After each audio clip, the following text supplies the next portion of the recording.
administration's efforts to silence dissent and its attacks on the First Amendment.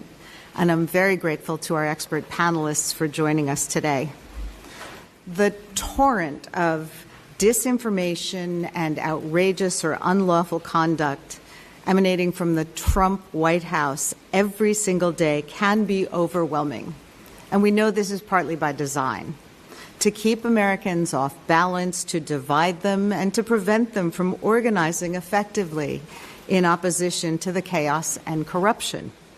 That's why it's important that we take a step back and look at the whole picture, that we see the forest and not just the individual trees, and look at what's going on and where we might need to pay attention.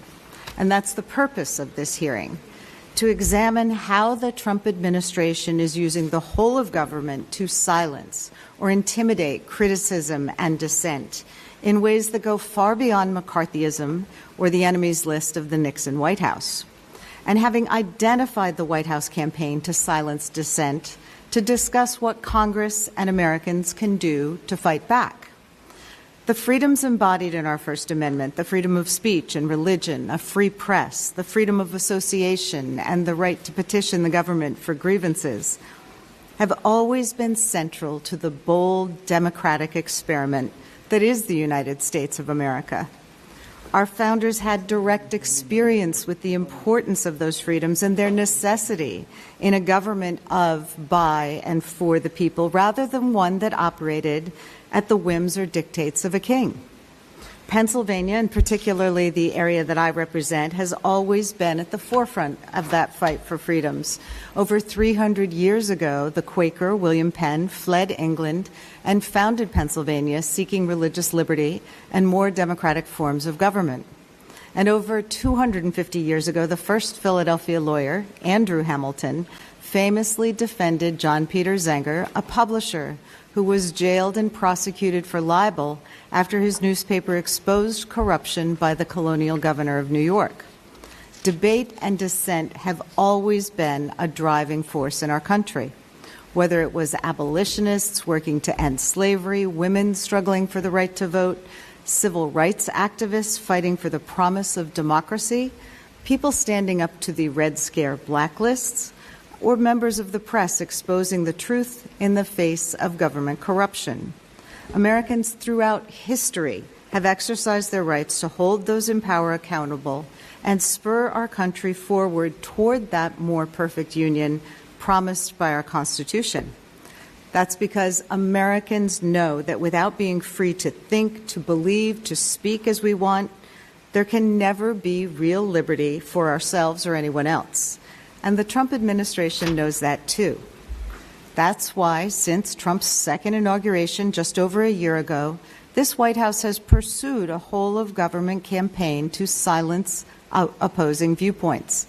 This campaign has included trying to stifle the free press by denying outlets access to the Pentagon, the White House, and Air Force One. It's included raiding a journalist's home, assaulting and arresting reporters, threatening networks' licenses to influence content, and literally defunding the Corporation for Public Broadcasting.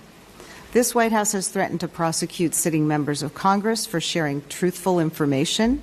It has deployed American troops and masked and armed federal agents to our city streets to shut down opposition, where they've threatened and even killed those who would hold them accountable. The administration is labeling people who disagree with the president's policies as domestic terrorists, putting their names on secret government lists and demanding that tech companies hand over the identities of Americans who organize or share their dissenting opinions online. This White House has unilaterally defunded programs and deployed government tools to suppress criticism and speech that this White House doesn't agree with, impacting comedians and late-night hosts, college campuses, law firms, judges, museums, children's libraries and books, nonprofit groups, and more. To this White House, free speech only means speech that it agrees with, and that's not okay. Freedom of speech, religion, press, assembly, and to petition our government, these are the constitutional pillars that our country was built upon. and they're values that continue to define our American way. But we can't take them for granted.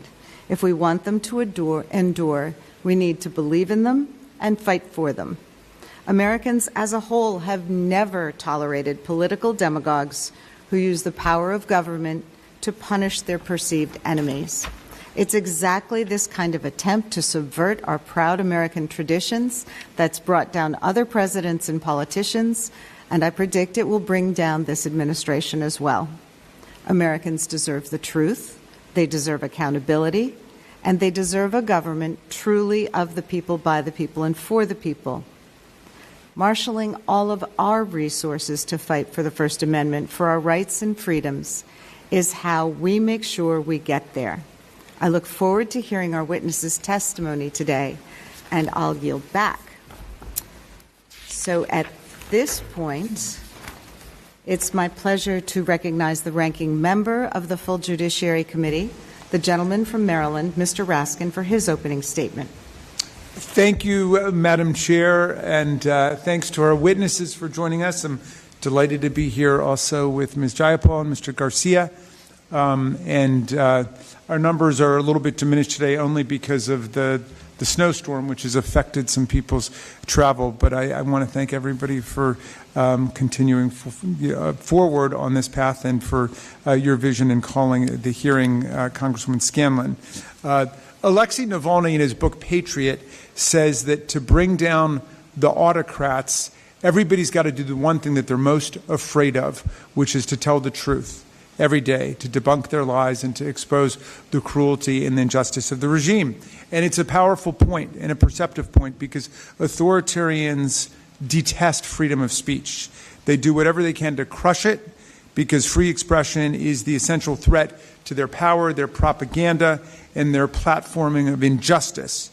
We have never had a president more thoroughly determined than this one to stamp out the truth, to violate freedom of expression, to punish free assembly, to massacre the right to protest, or to destroy, manipulate, and shake down the press, the media.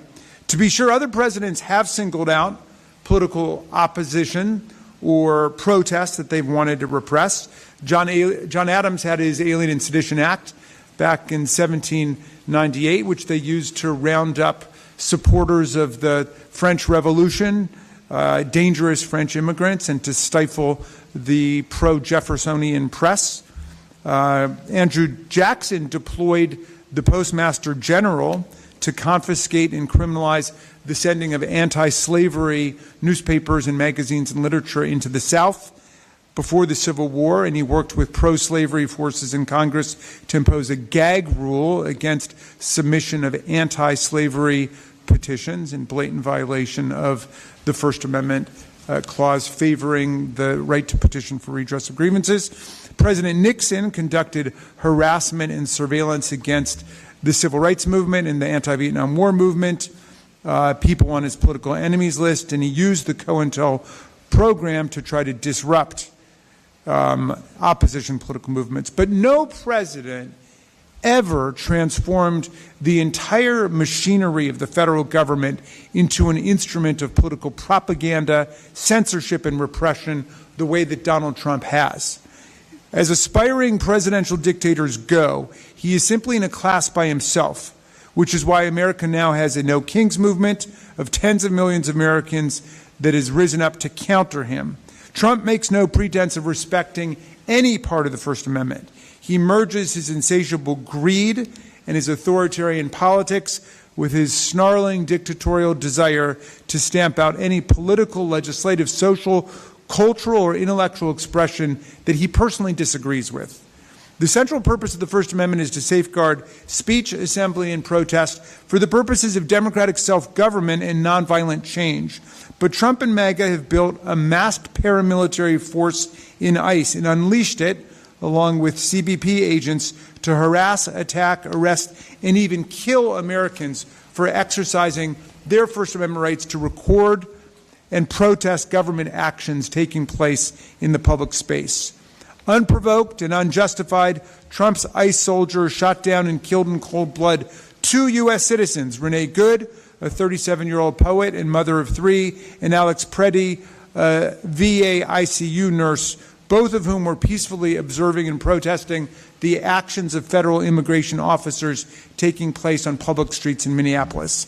Many others have died or been wounded in Stephen Miller's reign of terror against American communities. A young man protesting in California is permanently blind in one eye thanks to federal officers hurling a projectile towards him. An emergency room nurse in Oregon, peacefully protesting government violence, was hit in the face with a tear gas canister. Rather than investigate these murders and assaults on citizens, of course, the Trump DOJ defames the victims, calling them domestic terrorists and claiming they were going to assassinate ICE officials or otherwise were themselves at fault. Well, if they're willing to kill Americans for their speech, you know there's nothing else they won't do to us.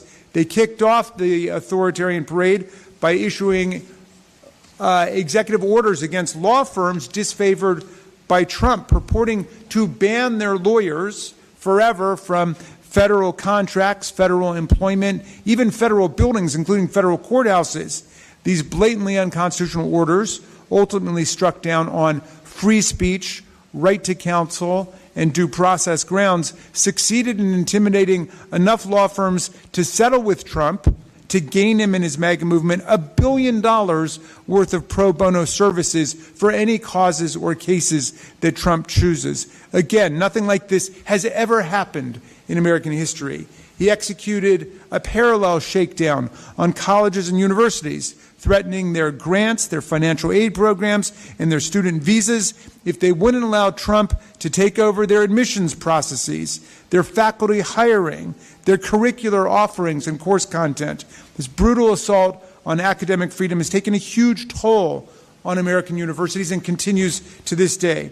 Meantime, Trump has engineered a new trademark shakedown of broadcast and media entities, suing them personally for millions or billions of dollars on totally frivolous grounds, and then using the Federal Communications Commission as a weapon and a cudgel to force their compliance and settlement of fines with the president.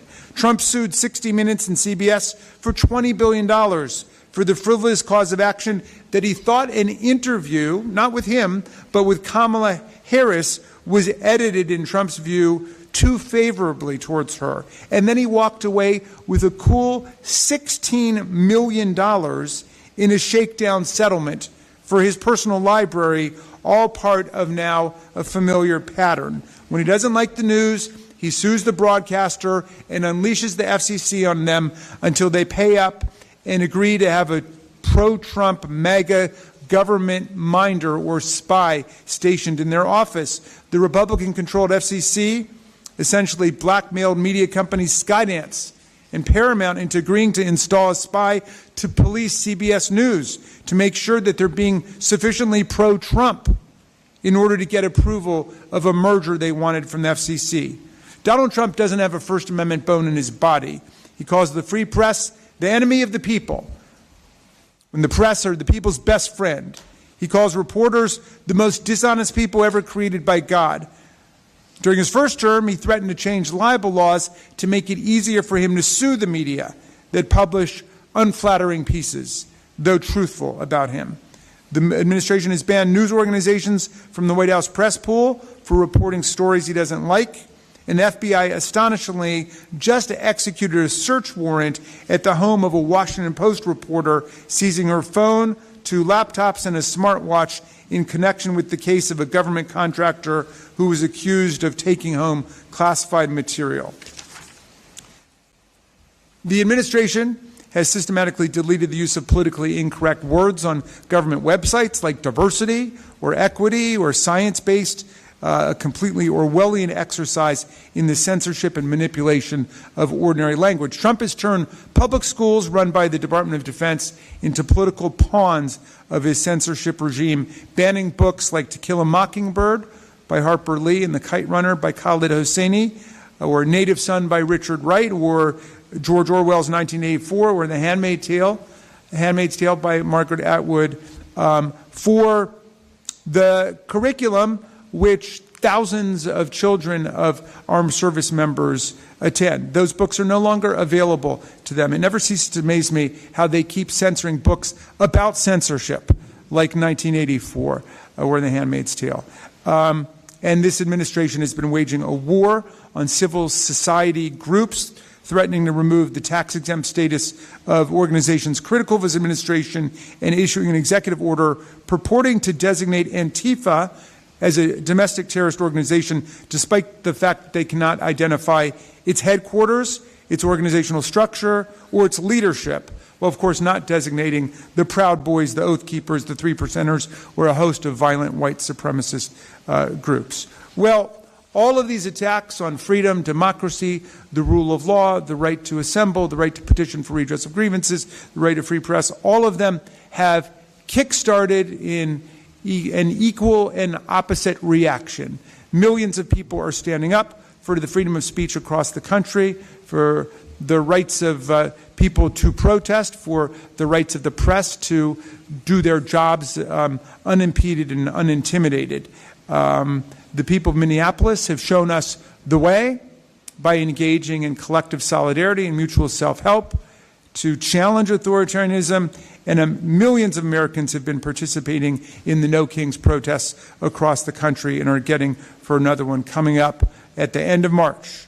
And an astounding 3 million people canceled their Disney and Hulu subscriptions after ABC, under pressure from Trump and his FCC chair, Brendan Carr, suspended Jimmy Kimmel Live in response to a joke, calling into question President Trump's views. The show returned to air a week after the suspension. So America is still a country that loves freedom and loves the First Amendment and is standing up for the First Amendment, and that, along with courts that are increasingly taking on the president, will be our way through this before we can get to the next election. I thank, again, Ms. Scanlon for organizing this, and thank our panelists for their participation, and I look forward to the dialogue today, and I yield back to you. Thank you. So we welcome our panelists and thank them for participating in today's hearing. I'll now introduce each of the panelists, and after each introduction, we'll recognize that panelist for his or her oral testimony. Our first panelist is Rachel Goodman. Ms. Goodman co-leads Protect Democracy's Free Expression and the Right to Dissent team, working to protect speech and press freedom through litigation and other forms of advocacy. Rachel has developed and filed impact litigation for 15 years, including leading Protect Democracy's Law for Truth project. She earned a JD from NYU School of Law, where she was an Arthur Garfield Hayes Civil Liberties and Civil Rights Fellow and elected to Phi Beta Kappa, and she earned a BA with honors from Yale College. Ms. Goodman, you are recognized for 5 minutes. Thank you. Ranking Member Raskin, Ranking Member Scanlon, members of Congress, thank you for inviting me to speak on this important subject. I serve as Special Counsel and Free Expression Program Lead at Protect Democracy, where our mission is to prevent the United States from declining into a more authoritarian form of government. Modern authoritarianism consolidates power not by eliminating elections, but by tilting the playing field to ensure that the regime in power stays in power.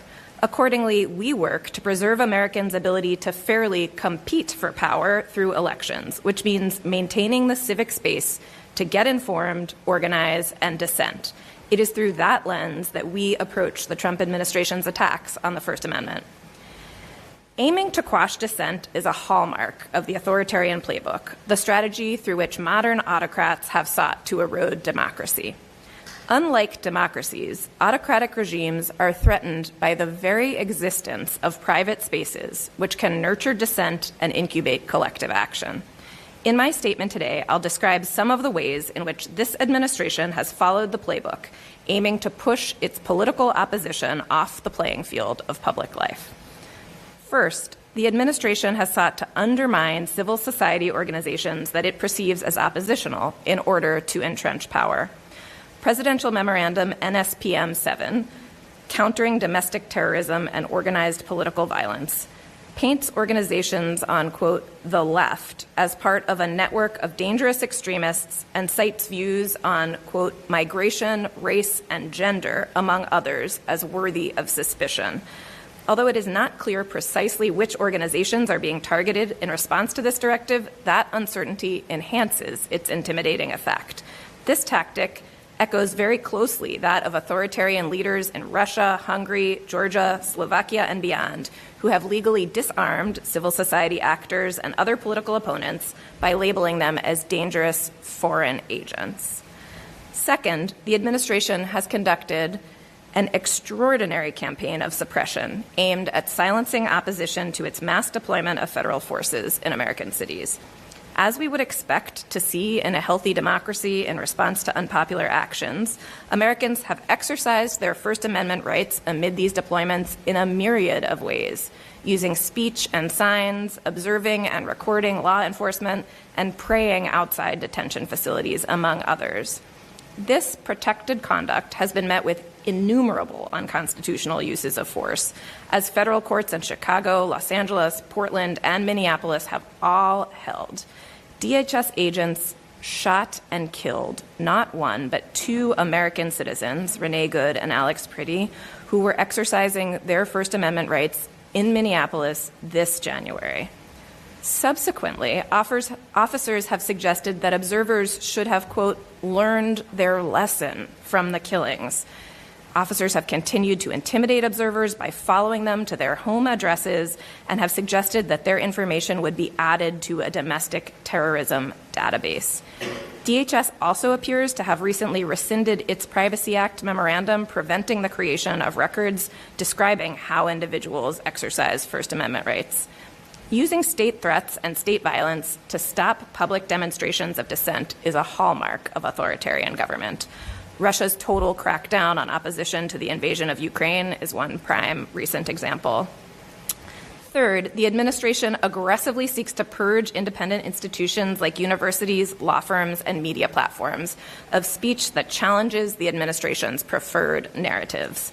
The administration's actions with respect to this kind of jawboning closely follow those of Viktor Orban's government in Hungary. This administration has consistently defied the First Amendment, seeking to silence critics through every possible lever that control of the federal government affords: regulatory retaliation, criminal penalties, funding authority, and beyond. Its aim is to weaken its perceived political opposition to prevent it from effectively participating in our electoral system. I want to stress, though, that Americans are not powerless here. The goal of these attacks on free speech is largely to get Americans to self-censor. Democracy prevails if Americans continue to refuse to bow to attempts at intimidation and coercion. Collective action is the key to resisting authoritarianism.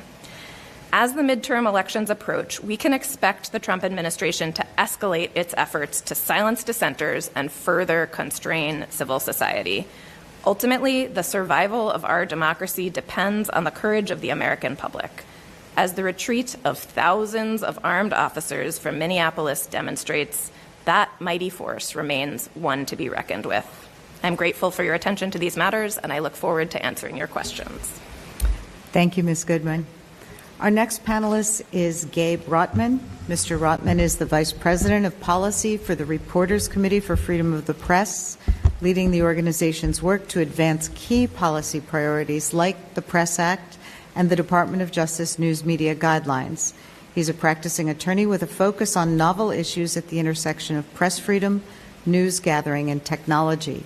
He has a joint honors BA from McGill University in Political Science and History and a law degree from the Georgetown University Law Center, where he was notes editor on the Georgetown Law Journal. Mr. Rotman, you're recognized for 5 minutes. Thank you, Ranking Member Raskin, Ranking Member Scanlon, and members of the committee for inviting me to appear today at the Spotlight hearing on the First Amendment.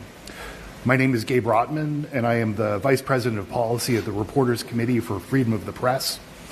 Founded in 1970, the Reporters Committee is a nonprofit organization that provides free legal representation, amicus curiae support, and other legal resources to protect First Amendment freedoms and the news-gathering rights of journalists. This includes a 24/7 legal hotline, and all of our resources are available at our website at rcfp.org. My understanding is that the impetus for this hearing is to review the emergent challenges to First Amendment freedoms, including press rights, in the approximately 13 months since the second Trump administration took office. While those challenges are severe and continue to escalate, it is crucial to bear in mind that many of the free press controversies over the past year have echoes of past actions by past administrations of both parties, which have also rightly been criticized by lawmakers of both parties.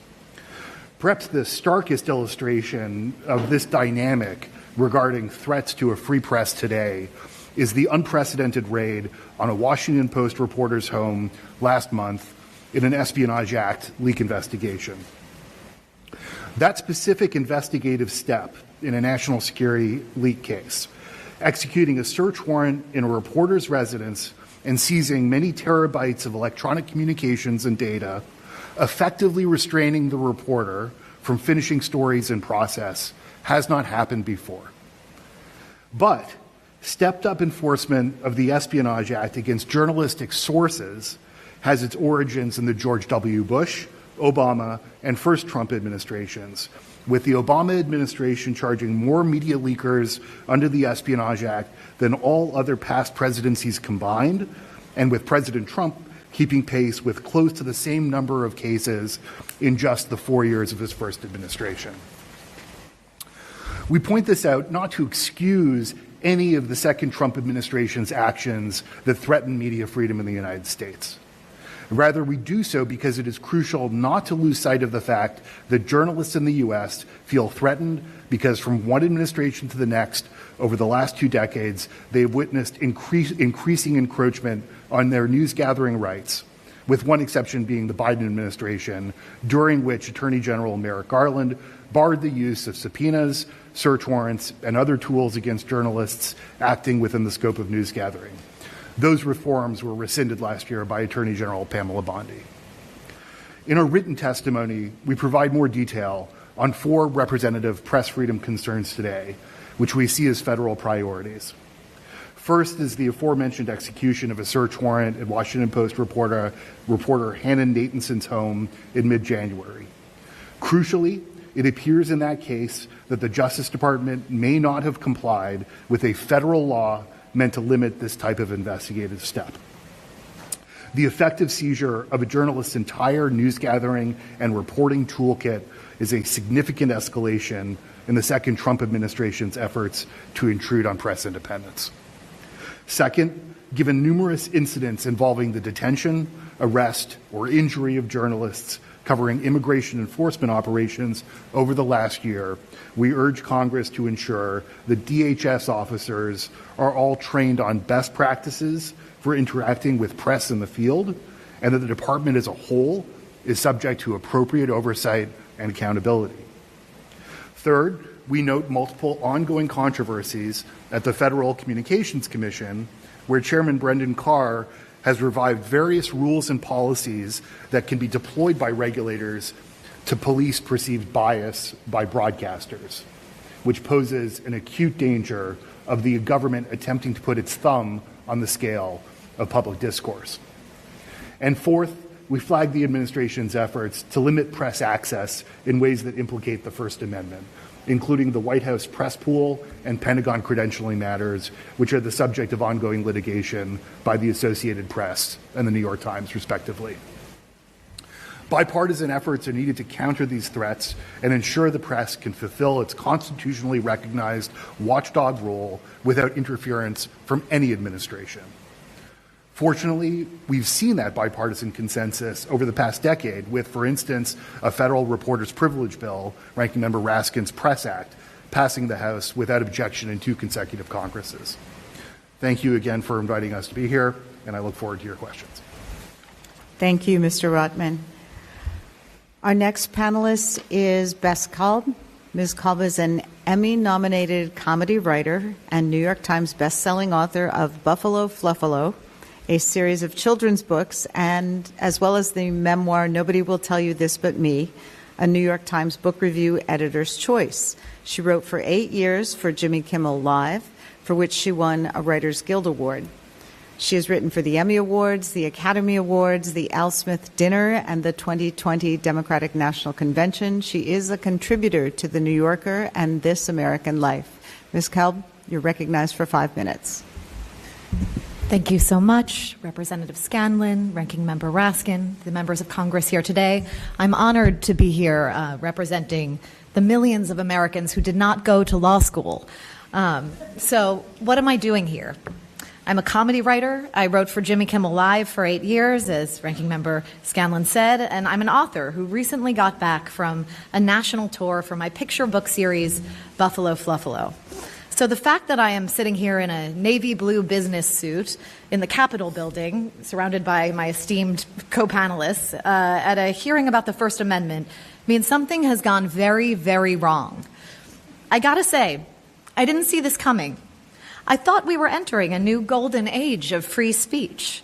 On January 20th, 2025, President Trump, on his very first day in office for the second time, announced a presidential action called, quote, restoring freedom of speech and ending federal censorship, which was a big relief because I had some concerns about how he felt about speech he didn't much like.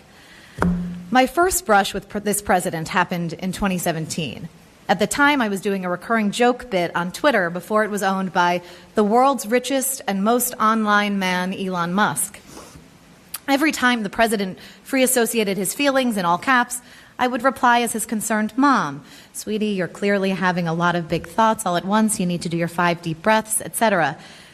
It was all fun and games until one night, the president blocked me after I wrote a joke that hurt his feelings. I was confused at first and thought the account had mercifully been deleted, but it turned out that the man in the Oval Office couldn't take a joke and wanted to make sure he didn't have to hear one either. The Knight Foundation sued him to get him to unblock me and several others, without my involvement, though I thank them. The Second U.S. Circuit Court of Appeals in New York ended up having to rule on this, and the Supreme Court took the issue up too. He quite literally made a federal case of a joke. The problem here is not that jokes bother this president. It's that he is in the habit of looking for ways to silence the joke tellers. I should tell you a little bit about one of my former jobs. When I wrote for Kimmel from 2012 through 2020, I was responsible for pitching about everyone: Democrats, Republicans, Kardashians. This was never supposed to be a job where I'd have to know anything more about the founding documents than an off-color joke about John Hancock. For late-night comedy writers, hi, Mom and Dad. For late-night comedy writers, the president is our best and worst audience. He is our best audience because, unlike most Americans, he watches late-night television. He cares about what the network men in suits say about him. He is our worst audience because his inexplicably bruised skin is very, very thin. He complained about our jokes frequently, often in real time, on his own social media site he invented so that nobody could make fun of him on it. This went far beyond social media tirades when this year, as Ranking Member Raskin mentioned, after Stephen Colbert told jokes about that $16 million settlement CBS personally paid to Trump, The Late Show with Stephen Colbert was bulldozed like it was the East Wing of the White House. Then months later, emboldened by the Colbert precedent, the administration had Jimmy Kimmel Live briefly yanked off the air when the show's monologue displeased the president. I want to be fair. The Trump administration denies responsibility for these cancellations, much as the mafia is continuously surprised that so many people end up in the East River with cement blocks on their feet. But what we can say for sure is that this president that so prized free speech and so loathed censorship was positively giddy on Truth Social about the literal cancellation of these comedians. He was so excited, he misspelled the word canceled. The president wrote, "Great news for America. The ratings challenge Jimmy Kimmel show is canceled. Congratulations to ABC for finally having the courage to do what had to be done. Kimmel has zero talent and worse ratings than even Colbert, if that's possible. That leaves Jimmy Fallon and Seth, two total losers on fake news NBC. Their ratings also horrible. Do it, NBC. President DJT. Then he got back to authorizing strikes against ISIS in Syria. To kill a late night show doesn't just kill an enormous platform for speaking truth to power. Because late night comedy doesn't just speak truth to power, it speaks truth to an incredibly large number of people. I believe late night hosts like Colbert and Kimmel are vital satirists who shape how millions of Americans absorb the day's news. At 11:30 every weeknight, millions of people all over the country, just before their melatonin gummies hit, listen to what these comedians have to say about what happened in America that day. And under any administration, they are powerful voices of criticism and dissent. Network late-night hosts like Colbert and Kimmel have used their huge platforms to make tangible, incremental ideological change through satire, dressed up in a suit, in the hope that maybe someone who stayed up after the evening news on CBS or ABC will hear the news reflected back at them through a lens that is openly critical of the government, no matter who is in the Oval Office. And that can shape an electorate's opinion. And let's be clear, they're also doing interviews with The Bachelorette. But these permanent and temporary cancellations aren't just about controlling jokes. They're about controlling criticism of the administration and its corporate bedfellows. It is the state using its power to shape what is profitable to say. And we've learned nothing if not this. The bottom line comes first, even before the First Amendment. I have little doubt that CBS was in part compelled to end Colbert's show to avoid regulatory retaliation by the administration after CBS's parent company, Paramount, merged with Skydance Media, which I believe is a trust fund for one of the Ellison kids.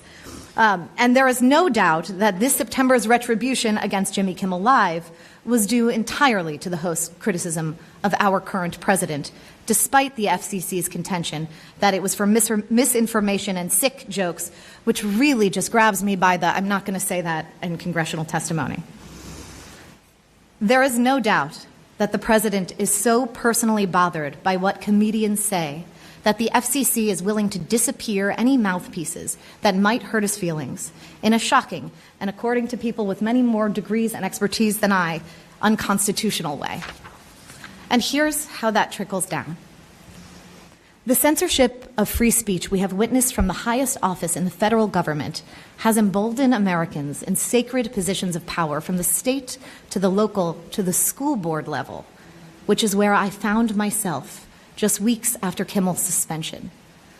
Talking about my brush with censorship this year might affect my broad appeal and livelihood as a children's book author, and I have not spoken publicly about this experience until right now in this room. But I have always said that if something is worth talking about with your family and closest friends and therapists, it is worth talking about with the ranking members of the House Judiciary Committee. The best part of being a children's book author is to actually read my books to children and to see them react and laugh and scrunch up their noses in delight, and to get the kind of uncensored feedback and questions that no comedy writer's room could possibly contrive. I was once asked if I thought I would win in a race with a buffalo. 2 years ago, when the first book came out, I was sent basically up and down the Amtrak Northeast Regional Corridor, but this year, after the books were a #1 New York Times bestseller, the publisher decided to put me on airplanes and bring Buffalo, Fluffalo, and Puffalo to the country. This fall, through partnerships between school districts and my publisher, I read to thousands and thousands of elementary school kids in small towns, in suburbs, in Kansas, Missouri, Texas, and Montana. In Montana, the tour hit a snag. The evening before a scheduled school visit in a rural community in a Title I school, the wonderful school librarian emailed me and my publisher, a group of parents who had previously caused a stir at a school board meeting where they successfully campaigned to ban certain books from the library, decided to ban me. They emailed the school superintendent en masse with jokes I had written in my life as a political comedy writer, and told the superintendent that if I came to read my book about prairie animals and their feelings to the kids, they would show up and make a scene in front of the children until I left. The visit was canceled. I should say, the kids they were threatening to do this to are around the same ages as my own two boys, who are 4 and 6.5, and are watching. And I love these kids in the school who had never had an author visit and had been reading the book with their teachers and making art projects about a buffalo and preparing very thoughtful questions for me, would have shown up for a scary event where their parents barged in to the library and screamed at the lady in the dress, holding up a picture book and doing a buffalo voice. It isn't some great national tragedy that a story time was canceled, but it is a harrowing indication of how a joke can be wielded against its writer by exactly the same movement that railed against cancel culture to defend jokes that punched down. For the members of the United States Congress who haven't read Buffalo Fluffalo, someone who went to Kennedy School in your offices should have prepped you, but I'll summarize. The book is about a buffalo who is at first tough and blustery and rude and pushes his friends away. And then when it is revealed that underneath all his fluff, he is just a tiny, frightened guy who wants to be loved, his friends support him anyway. They love him just as he is. And he gives them gratitude and kindness right back. It's just left-wing commie propaganda. I believe that the impulse to censor free speech comes from exactly the fear in the book, the fear of being seen as weak or vulnerable. The fear of being seen as weak or vulnerable. The desire to project an air of bravado and to silence and push off anyone who might pull the curtain back on that image of imperious strongman. A true leader is only as strong as the joke he can take at his own expense. And there is nothing funny about the fact that we are living through a time when a joke about the government is a liability. In this room, surrounded by so many people who are as outraged and heartbroken by this administration's culture-shifting attack on free speech, I have hope.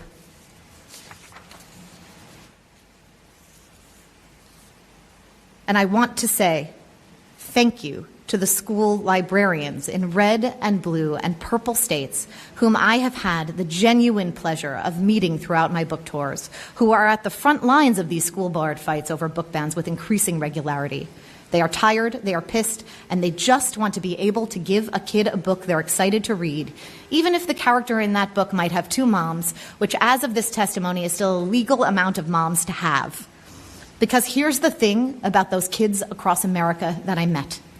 From deeply underfunded Title I schools where most students were on free lunch, to immigrant communities where many of those kids were the first in their families to learn to read and speak English, to fancy schools in oil money suburbs where I was offered a choice of flat or sparkling water, I will tell you this, the kids were the same.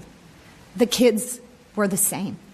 When I read my books in auditoriums and gyms and libraries and classrooms, some fidgeted, some daydreamed into Wonderland, laughed and awed at the same parts. And when I asked if they had a question at the end to a school, they all asked me the same one. Why is Buffalo Fluffalo mad? Why is he mad? And they also frequently told me the names of their dogs. I think we know why the Buffalo Fluffalo in the Oval Office is mad.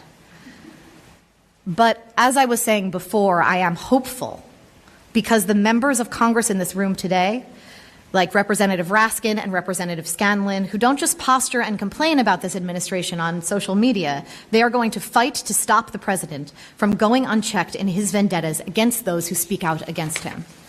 As a comedy writer and generally conflict-averse coward, I do believe that jokes can be an effective tool for speaking truth under authoritarianism. So I take comfort in the words of my fellow author J.D. Vance when he spoke last year at the Munich Security Conference, the funniest of all conferences. He said, "In Washington, there's a new sheriff in town, and under Donald Trump's leadership, we may disagree with your views, but we will fight to defend your right to offer them in the public square, agree or disagree. I'm not sure if anyone in the room can get the vice president a meeting with his boss, but that little whippersnapper from Yale has some ideas. Vance went on to the crowd in Germany. Now, within living memory of many of you in this room, the Cold War positioned defenders of democracy against much more tyrannical forces on this continent. And consider the side in that fight that censored dissidents, that closed churches, that canceled elections. Were they the good guys? Certainly not, and thank God they lost the Cold War. Thank God indeed, and may God continue to bless the United States. I look forward to your questions. Thank you. Thank you, Ms. Kalb. Finally, we have Lee Rowland. Ms. Rowland is the Executive Director of the National Coalition Against Censorship. She has extensive experience as a litigator, lobbyist, and public speaker. She served as lead counsel in federal First Amendment cases involving public employee speech rights, the First Amendment rights of community advocates, government regulation of digital speech, and state secrecies surrounding the lethal injection process. Ms. Rowland is taught at NYU School of Law and the Hunter College Human Rights Program. She's a graduate of Middlebury College and Harvard Law School. Ms. Rowland, you're recognized for 5 minutes. Thank you so much, ranking members and members of the committee, and to the staff who helped make this hearing happen. Slightly less thanks for going back to a lawyer in a suit after the comedy writer, but I will do my best. I also want to thank my colleagues, the hardworking staff of the National Coalition Against Censorship, who helped compile this truly Herculean testimony, which I submitted in writing to the committee, even as their day jobs are busy defending free expression. The National Coalition Against Censorship, which I direct, is a 50-year-old organization. We are a nonpartisan, nonprofit coalition of over 60 also nonprofit, nonpartisan groups banded together to defend the freedoms of thought, inquiry, and expression. Our two focus areas lie largely in fighting for youth-free expression and defending the independence of arts and cultural and civic institutions. As I noted, putting this testimony together felt like a Herculean task, even as I thought I was finalizing my overview of the harms that free expression has experienced over the past year. On Friday alone, there were 3 or 4 incidents that in normal times, which I do remember, would have been a 5-alarm fire for free expression. On Friday alone, Chairman Carr of the FCC used his bully pulpit to encourage all broadcasters within his regulatory jurisdiction only to air patriotic and pro-American content. This, of course, is coming from an FCC chairman who, as Ranking Member Raskin rightly noted, has used his power to go after, investigate, and alter the programming of media broadcasters that the president himself has called out for disfavor. In another incident, Mr. Rotman mentioned the seizure of records from a Washington Post reporter's home pursuant to a judicial signed subpoena. That judge excoriated the government on Friday after realizing that they had failed to flag for him shield laws that absolutely would have prohibited that subpoena from reaching those documents. And the judge rightly noted, we have ruined this reporter's career. That's irremediable. In a third incident that may not have made the national press, but which I want to talk about today, faculty at the University of North Texas's College of Visual Art and Design canceled a show by a visiting artist named Victor Quinones, who was grappling with concepts about basically his dual heritage involving both Mexico and growing up in the U.S., and had a show that had some anti-ICE themes. The entire show was canceled on orders from the UNT administration. And on Friday, transcripts of the faculty meeting were leaked to the media and reveal abject fear and confusion on behalf of a public school faculty unsure if they could display work with political themes. And that is not an exaggeration in the slightest. I'm sure you're all familiar with the analogy about a frog in a boiling pot, right? And these incidents on Friday alone are things that I would have thought would measurably bring up the temperature for censorship and propaganda in this country. And what I would like to use my time to really highlight for this committee is, in addition to the incredible amounts of direct censorship that my colleagues have focused on in their written and oral testimonies, if we are talking about the state of freedom of speech, it is in fact a freedom. And a freedom depends on whether or not you feel free to actually speak. And in addition to that direct censorship, we are currently witnessing a nationwide crisis of silent censorship, where people across the country have seen these incidents. They have seen protesters murdered on video for having the temerity to exercise their First Amendment rights to witness the government doing its job in public. They have watched as a media giant like CBS or a massive university like Columbia rolled over and complied in advance with the perceived political preferences of this administration. And that matters. When people's First Amendment rights are violated, I'm a First Amendment attorney. The courts are essential. They're necessary. They are absolutely not sufficient to actually uphold freedom of speech in this nation. There is no magical constitutional rights fairy, as much as I have wished for that every night of my life. For every teacher who was fired for posting something that somebody didn't like online, perhaps inadequately mourning the murder of Charlie Kirk. That teacher may be lucky enough to find a lawyer and file a First Amendment claim and maybe get some damages back, but there are hundreds of teachers within that district who know that that person has been fired, who know that if they speak out or say the wrong thing, they may lose their job, even their teaching certification, their librarian certification, and they choose not to speak. And that is a choice that no American should tangibly feel they have to make, and it is happening at a crisis level today. By any metric, that includes the actual degree of freedom that people feel that they can speak, the water is boiling. I want to briefly mention 3 specific incidents that show this palpable fear at the local, state, and national level.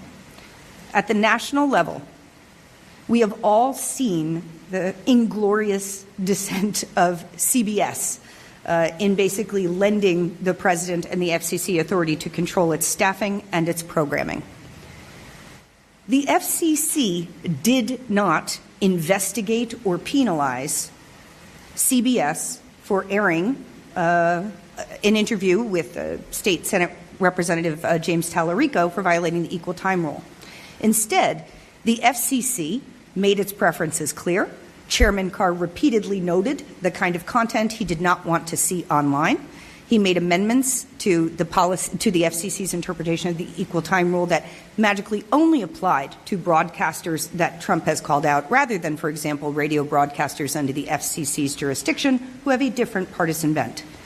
CBS, which is not only, of course, directly regulated by the FCC, but currently interested in rather large media consolidation, is subject to the whims of the FCC's regulation and, again, has learned precisely what to do to comply in advance to avoid the scrutiny of the FCC or another investigation or another $10 billion or $20 billion lawsuit from the president that the FCC would assist in getting settled.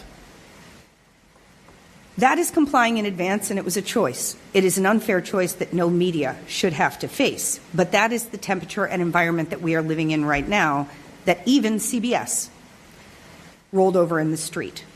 At the state level, I commend you to read the details of the leaked transcript from the University of North Texas discussion of whether or not political art can be shown at a school for art. That's a sentence I am tempted to repeat because it is so astonishing. It is a sentence that I certainly didn't think at this time last year would be something I would be saying as one more drop in the bucket of what's happened in the last week. During that conversation, the dean informed faculty that orders had come up from on high in the administration that an art show that they had invited and curated by a professional artist had been canceled. No explanation was given. It was mandated by UNT's administration. The faculty were instructed not to talk to anyone about that meeting's existence, not to speak to any students, to remember that they were always at the risk of being recorded when speaking to students. Ironically, of course, this meeting was in fact being transcribed and then leaked to the media. And the dean, who I don't mean to demonize, again, this is someone who should never be in this position, heartbreakingly recounts stories of administrators and faculty at other Texas universities who had been fired in response to controversy driven by hecklers' vetoes from partisan officials who disliked the content of arts or education presented at their schools. And the dean actually said to her faculty, things have really changed, and we are facing a different set of choices. And we have to choose whether or not we want to be here for the next generation of students. And in order to sustain ourselves, to exist, we have to alter our programming so as to avoid that government attention. And the faculty actually said, we're scared. We're worried for you. We're worried for us. What happens if our students have political themes in their artwork? And the dean said, again, to me, heartbreakingly, I don't know. Things have changed, and I hope that's something I'll be getting some more direction on when I speak to the administration about this censorship. And on the local level, and I will end with this, part of my job as an advocate is to engage in Know Your Rights trainings with the general public. We are sitting here about a month since Alex Priddy was publicly killed by DHS agents for monitoring actions of law enforcement agents, which he has every protected First Amendment right to do. But I feel like a fraud when I give a Know Your Rights talk and I am telling real people who are really at risk, who want to know, can I bring my kid to a protest? Can I take my phone out and take a picture of a car that I think is being driven by somebody in Border Patrol? How am I supposed to answer? Because on paper, the First Amendment says, hell yes. And in practice, we are living in a world where people are seeing the consequences of exercising those rights, and they are dire. They are not just losing your job. They are not just losing a certification. It may be losing your life. This has been a very rough year from a First Amendment point of view, so I just want to end, hopefully by pulling out of this nosedive just one iota, by saying there are things that we in this room, that we in civil society, that you as Congress members can do. The first, if you will forgive this very nonpartisan free expression take, is to remember that we are in a moment where norms are being violated and where federal power is being used to silence dissent. It is a good time to have that First Amendment lens on you when you are being presented with bill drafts that increase the government's ability to regulate or monitor free expression in any way. A good example is the Kids Online Safety Act, which has wide popularity among members of both parties and would give the government immense new powers to determine what content online would trigger age verification or content restriction. Now is not the time. Another thing is that censorship is deeply unpopular. When it is surfaced, when we talk about it, when we say this is the message the government didn't want you to hear, people want to see that speech. They want to hear it, right? Thank you for holding this hearing because it indicates that you get it, but part of it is shouting this from the skies. Do not let this censorship fall silently in a forest. Make a record, publicize it, use your platform, ask all the questions of DHS, and make sure you tell the public that you have asked them those questions, right? If they refuse to answer you, advocates like us, members of the public, government watchdogs, can follow up, and the electorate can hold them to account for refusing to engage with Congress. And finally, I'll echo the words of Ms. Goodman. We at the National Coalition Against Censorship have invested a lot in our advocacy to encourage people to engage in collective courage. Of all the tools of censorship and propaganda that have been wielded, perhaps none is a more hopeful story than the refusal of Harvard University to capitulate to this administration's demands to alter their curricular programming in response to claims of anti-Semitism by the federal executive. Schools like Columbia and many others agreed with the president's demands. I call out Columbia because they went as far as to cancel an entire Middle Eastern Studies department and put it in academic receivership. That is an absurd tinkering, right, of academic freedom by the federal government. But Harvard was the first university to stand up and say, absolutely not. And shortly after, numerous universities signed a collective defense pact And of all the universities and colleges targeted by this administration, Harvard's the only one that hasn't paid tens of billions of dollars through the nose for the privilege of undermining their own academic mission. Courage matters, and public courage matters even more. So thank you to members of this committee for showing some of that courage today. I look forward to any questions you have. Thank you, Ms. Rowland, and thank you to all of our expert panelists. We'll now proceed with questions from this panel, and I'll begin by recognizing Mr. Raskin for 5 minutes. Thank you, Ms. Scanlon. Thank you for 4 awesome presentations to us. Very thought-provoking and I think very constructive for the American people to hear everything you guys are talking about. So I've got a quick question for each of you. Ms. Cab, let me start with you. First of all, I'm tempted to start by quoting Attorney General Bondings and to say, you're not even a lawyer. You're not even a washed-up loser lawyer like me. Well, I wonder if you would delve more deeply into something that you touched on, which is the role of comedy and the comedians in this moment of political struggle and controversy, and why you think it's so important. Thank you, Mr. Chairman. And to your point, I didn't go to law school. I am not a real lawyer. I did go to a liberal arts university where I did a very moving dance about due process. And that's Brown for you. But I'll say this. Since the time of King Lear's Fool, the way to speak truth to power with a smile and get away with it has been comedy, has been satire. Since the American Revolution with Thomas Nast, cartoonist who made fun of King George. This is an enduring asset to democracy. And I think it can be a powerful tool for dissent. I believe in it. It's why I spent 8 years of my life, from tan suit to tantrums in the Oval Office, making fun of what became increasingly harrowing to make fun of. But to your question, I think comedy works. I think Ms. Goodman put it so well when it inspires, and Ms. Rowland, when it inspires collective consciousness to rise to action around the absurdity that is being pointed out. I think a good joke creates to give an unfunny comedic dissection of why comedy is comedy. It gives a cathartic moment of laughter because the truth has been said. Something that causes an involuntary response because it's so shocking and it's true. And so I think when truth is revealed through comedy, it can inspire exactly the kind of collective action that we need. Yeah. It seems like, Donald Trump, who has no problem inciting a violent insurrection against the Union and the Constitution when he loses a presidential election by 7 million votes, cannot handle the tiny mental or emotional insurrection of a joke that crosses a boundary, and then he wants to crush it, again, using coercion and force to do it. I believe it's because he's afraid of the truth in those jokes. Yeah. Well, thank you very much for everything you're doing with comedy, with humor, and with the kids. It's awesome. Thank you for what you're doing for our republic. And Ms. Rowland, let me come to you, and I agreed very much with everything you said, except I don't know that I would necessarily elevate Harvard above the people of Minneapolis, for example. Nor would I.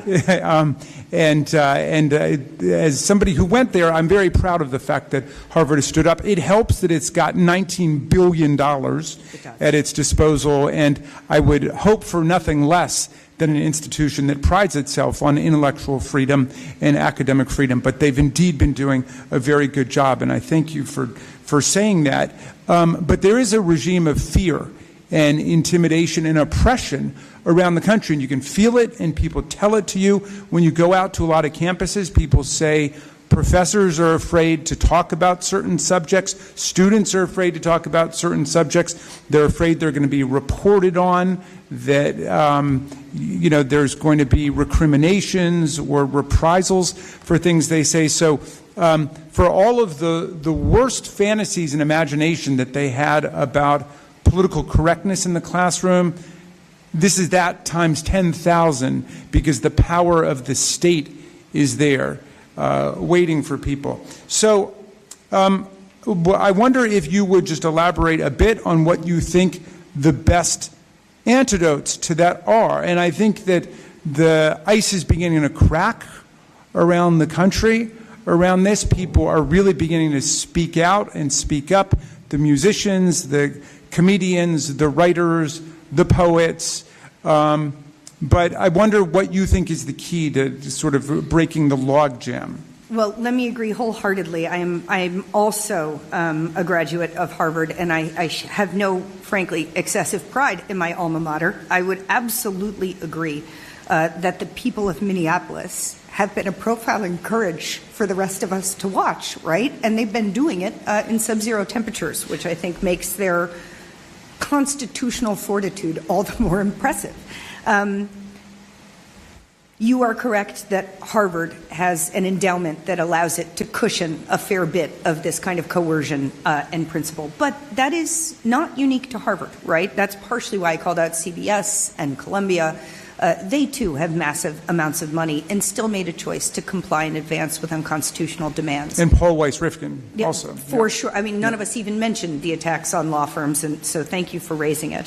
I think collective courage is the answer. What we have to do is build among people in society a feeling of safety in numbers that starts to tilt that playing field. So even though all of us may not have $1 billion plus endowment, we do have community, right? And so, for example, after Harvard stood up publicly, many other universities joined in a collective pact, and we have not seen, right, another one of them fall prey to this since, even though they are much smaller than Harvard on average.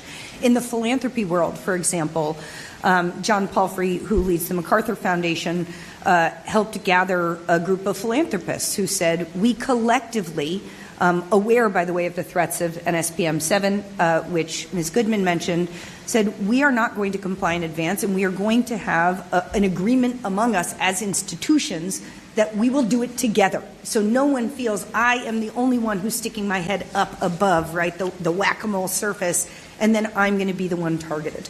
And even on a more local level, at the National Coalition Against Censorship with our colleagues at the Vera List Center, we actually have a campaign called Collective Courage for arts and cultural workers to get together and sign on to a shared statement of values that said they will commit to their artistic independence and freedom, and make sure that they share resources and best practices and legal defense tips among them. So what we're trying to do is replicate that power of Harvard University on a distributed scale so that people feel that they are a member of a community that will support them.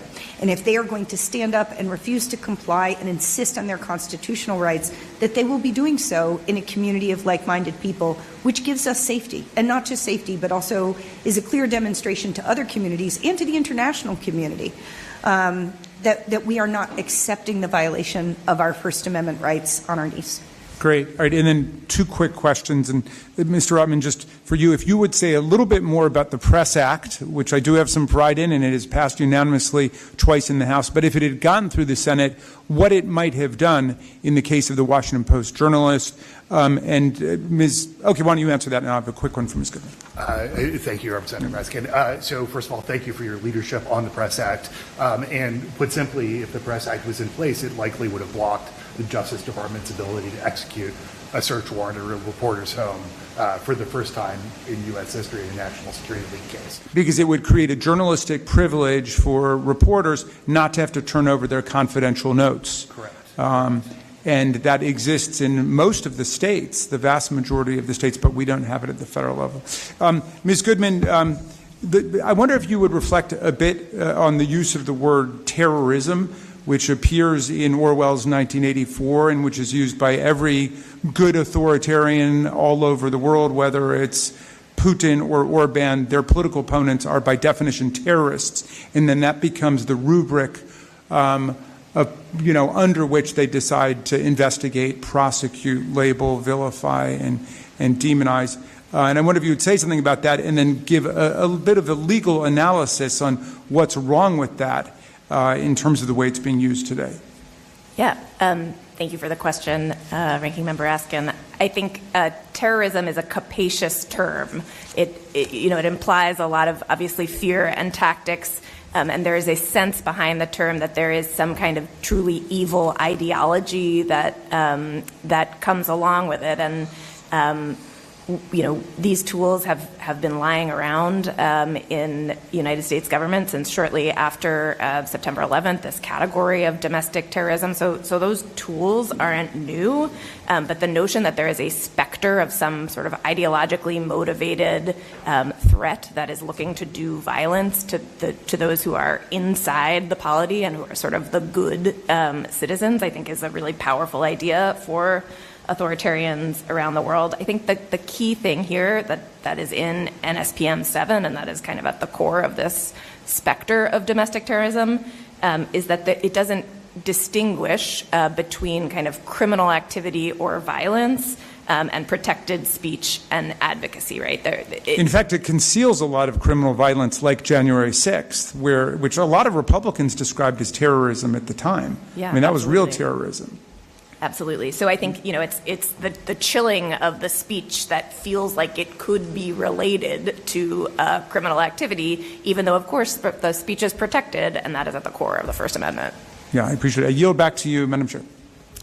Thank you so much, and I'll recognize Representative Jayapal for 5 minutes. Thank you so much, Ranking Member Scanlon, for your leadership on this, and also Ranking Member Raskin for leading us forth on so many fronts. And thank you all for your testimony. Ms. Kalb, if you were to write for members of Congress, perhaps we'd have a bigger audience that would tune in for our very exciting hearings. But hopefully there's a lot of people that are listening to this because it really does affect so many of us in very profound ways. And as the ranking member of the Immigration Subcommittee, I have been very focused on the ways in which the Trump administration has used nominally the immigration system to crack down on the freedoms and free speech rights and all the freedoms that people are guaranteed by the First Amendment, using immigration as sort of a catch-all phrase. I mean, this was supposed to be about going after the worst of the worst, and I think everybody understands now that this isn't about immigration at all.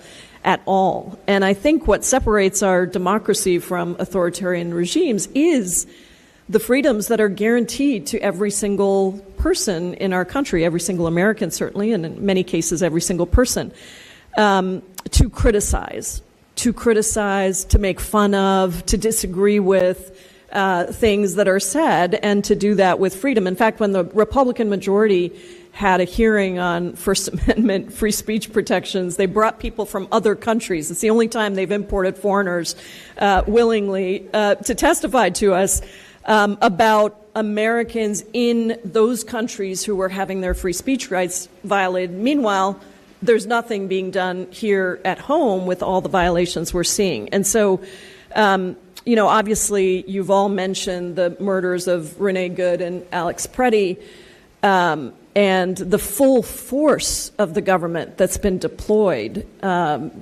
including having the Secretary of Homeland Security, the President of the United States, label completely wrongly individuals like Ms. Good as a domestic terrorist, etc. So, Ms. Goodman, I'll come to you first. In addition to their killings, there have actually been hundreds of documented instances of federal law enforcement officers using force to suppress legal observers and protesters. I wanted to ask you if you could go through a few of those specific uses of force, and why so many federal judges across multiple states, not just Minnesota, that's what we're hearing about now, but Minneapolis, Portland, Chicago, have all found these tactics to be unconstitutional.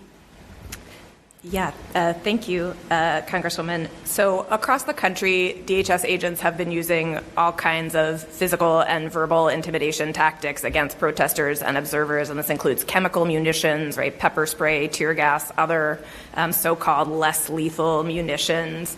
I can give just a few of the kind of most egregious examples, although, as you say, there are hundreds of them that have been submitted to courts around the country. So in Chicago, as part of a litigation that my organization was involved with, Reverend David Black was raising his arms in prayer outside the Broadview. He testified at one of our hearings. Oh, that's right, of course.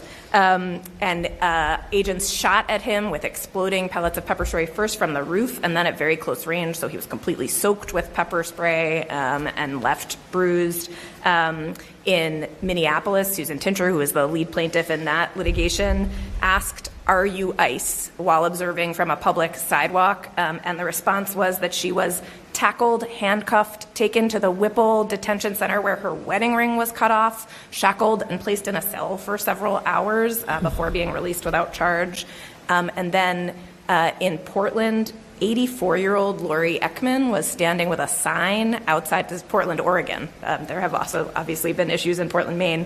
84-year-old Lori Ekman was holding a sign outside the ICE detention facility. When she was shot in the head with a chemical munition, she left the scene covered in blood and was treated at the ER for a concussion. So I think these examples are so egregious. As you say, judges around the country have recognized them as violence that is in retaliation for the exercise of First Amendment rights. They've also recognized that the conduct is egregious and that DHS representations about that conduct are not credible before the court, and that this violence is, again, being deployed against Americans in order to suppress their exercise of First Amendment rights. Yeah, they're lying. Yeah. Not just not credible, they're actually just lying outright about what's happening. What about advanced technologies like facial recognition? Senator Markey and I have a bill around this because we're finding that facial recognition software, license plate readers, these are all being utilized by the federal government, by DHS, to intimidate further, scan somebody's face who's a legal observer, and then send DHS agents, CBP or ICE agents, to that person's house to sit outside their house and say, "We know who you are, don't do this anymore." Yeah, absolutely. And I think this collection and maintenance of biometric data and other data about folks is really part of the policy of intimidation here, right? They want people to know that domestic terrorism database exists and that their information is being maintained. So DHS is using technologies like the mobile Fortify app to do facial recognition and match people's faces with their names and biographical info. This license plate reader technology that you mentioned, which has vehicle movement data, social media activity, addresses, phone numbers attached to it, and is enabling this really terrifying thing, right, where law enforcement are showing up at people's houses where they may have children or other, elderly relatives they take care of, and really chilling and intimidating their speech intentionally. So I think this is kind of another way that, the maintaining of this database, domestic terrorism database, and telling people about it is a way of treating political dissent, as we were discussing, as a criminal conspiracy. And I'd also just like to note that my organization filed litigation in Portland, Maine this morning that's challenging these tactics in particular. Yeah. Mr. Rotman, I want to talk about journalists because you were talking about the Washington Post case. This is another way in which in Minneapolis and in places around the country, journalists are also getting arrested just for doing their job and reporting on ICE's abuses.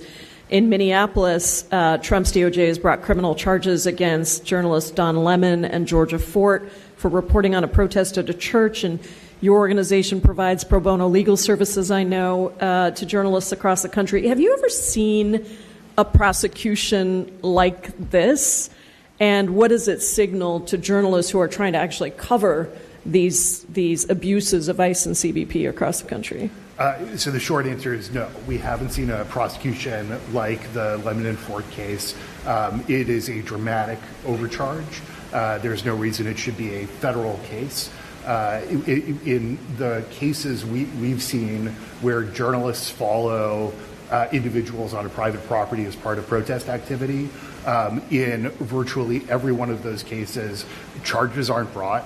When charges are brought, they're dropped. And in the handful of cases that we've seen where the case goes to trial, the journalists are almost always acquitted at trial. So to make a federal case under the FACE Act and under Section 241, effectively a federal civil rights case out of this is both unprecedented and extremely troubling.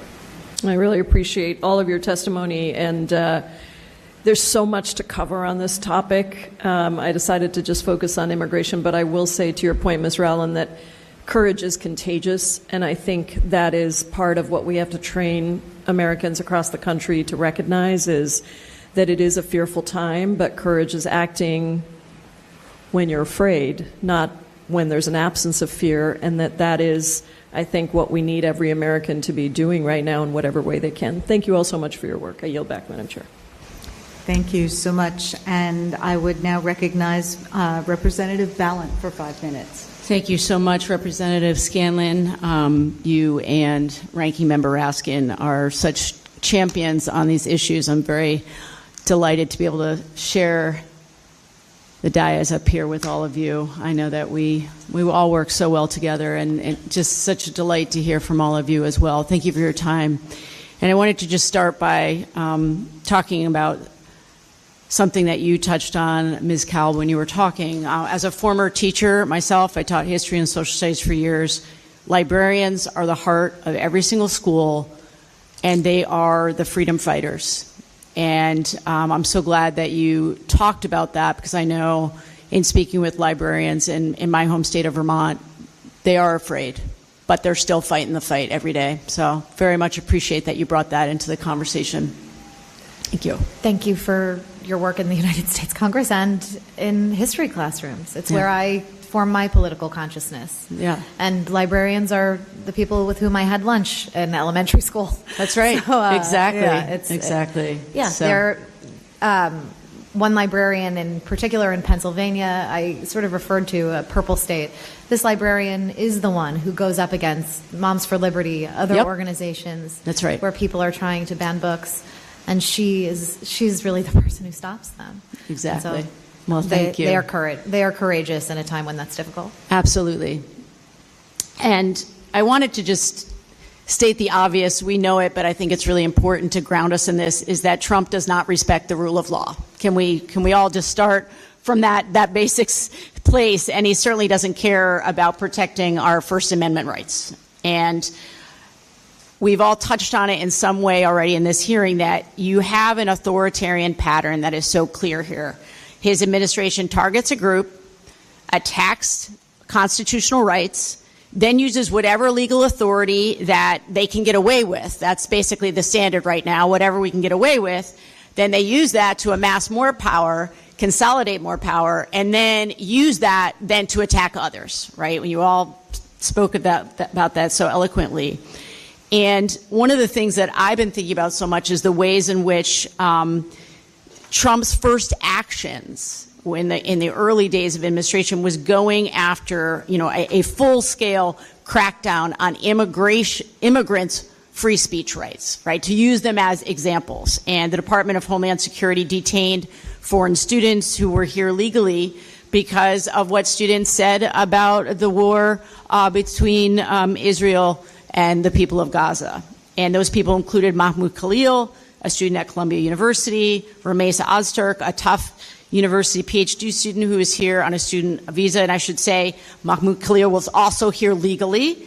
And then my constituent, Mohsen Madawi, also a Columbia University student and a Vermonter for over a decade, who was literally one step away from being a naturalized citizen. He was called in for a bogus hearing, and at that hearing, that's when he was arrested. And he will actually be my guest tomorrow for our alternative programming for State of the Union. But so each of them was detained and arrested under circumstances that were frightening. And I want to highlight the situation with Ramesa Ozturk. She was abducted off of the streets by masked men and literally thought she was being kidnapped. And in fact, it turned out she was, but only by our government. That was the unexpected part. And I already spoke about how Mohsen Madawi was arrested. And I wanted to ask Ms. Goodman, it looks to me like these arrests are actually very calculated in the way that they're carried out, because it's not just about intimidating them. It's about sending a message to others that, in fact, you need to not use your First Amendment rights. Would you agree with that characterization? I think that's right. And I think it is impossible, even with the might of the federal government, as Ms. Rowland was discussing, to actually suppress the speech of the many millions of Americans who disagree on something, right, with this administration. I think even among the population who voted for Donald Trump, there are many things that people disagree with the administration on. And so these performative acts of speech suppression are calculated to make people afraid and make them engage in self-censorship to sort of spare the government the trouble. And I think you're exactly right that out of the gate, the demonstration of that force and that sort of disregard for the norms of government in a modern due process respecting democracy were discarded to make everyone feel afraid about that. And so when you have the chilling effect as baked in to the strategy, how do we as Americans counteract that? And you've talked about it, all of you, about courage needs to be collective. We need to draw on each other's strength. But what other things would you say to Americans right now in this moment that would help to counteract that chilling effect? I think collective action is such a big part of that. And part of collective action is also being unafraid to talk about the unpopularity of the autocrat, right? Yes. As I think the notion that they have all the force and all the support and you are a tiny person who is going to be crushed by the might of the state is the illusion that the autocrat wants to project. And not only is sort of banding together a big part of it, but also saying out loud, this particular president has historically low approval ratings. Yes. And I think that's important to make clear when people are feeling afraid. There are also, I know Mr. Ratman would agree that supporting independent media is a really big part of what we can do in any other independent institution that is maintaining dissenting narratives amid all this suppression. I think the boycott of Disney was quite powerful in causing that corporation to change its calculus. So all of these ways that as consumers, as workers, as speakers, we can resist together, I think are important. Thank you for that. I think Americans across this country are looking for any opportunity to feel like they can push back. And as we talked about, we've seen in Minnesota, we've seen also in Chicago and in Los Angeles and in Portland. And I know that my time is up and it's very difficult because there's so many other things I wanted to get into. But I will just say thank you for all that you're doing on the front lines, because it's going to take people in comedy. It's going to take people who are out in the field working with people. It's going to take all of our collective action. So really appreciate your time. I yield back. Thank you so much. And now I would recognize Representative Garcia for 5 minutes. Thank you, Ranking Members Raskin and Scanlon, for this convening, which affects everyone in our country, and of course the issue of free speech, because the Trump administration's assault on the freedom of speech and dissent has to be pushed back, rolled back, rejected. Authoritarians like Trump know their policies are deeply unpopular, so they depend on the suppression of speech and dissent to violently assert their fascist agenda. And that's why, as Trump has become one of the most unpopular presidents in history, he has escalated his campaign of repression against our communities. Communities in Chicagoland, I speak from personal knowledge. My colleagues have already spoken about several ways in which this administration is trying to destroy the First Amendment and our civil liberties. Book bans, NSPM 7, attacks on the media, and of course targeting colleges and universities. All of this is a part of a multi-pronged assault on democracy and freedom. So too is the weaponization of the immigration system to suppress free speech and dissent. From the start of this administration, we've seen how our immigration system is being used to target people based on their views. They've targeted legal permanent residents who spoke out against the genocide of Palestinians in Gaza, Mahmoud Khalil, whom I met with last week, Mohsen Magdawi, Rumeisa Asurk, Badar Khan Suri, and many others who were targeted for removal based on their speech and identity, and all of them here legally. They've made viewpoint discrimination a core part of immigration vetting process. DHS is scrapping social media accounts to find people who've criticized this administration or foreign governments like Israel, or revoked or refused to issue visas.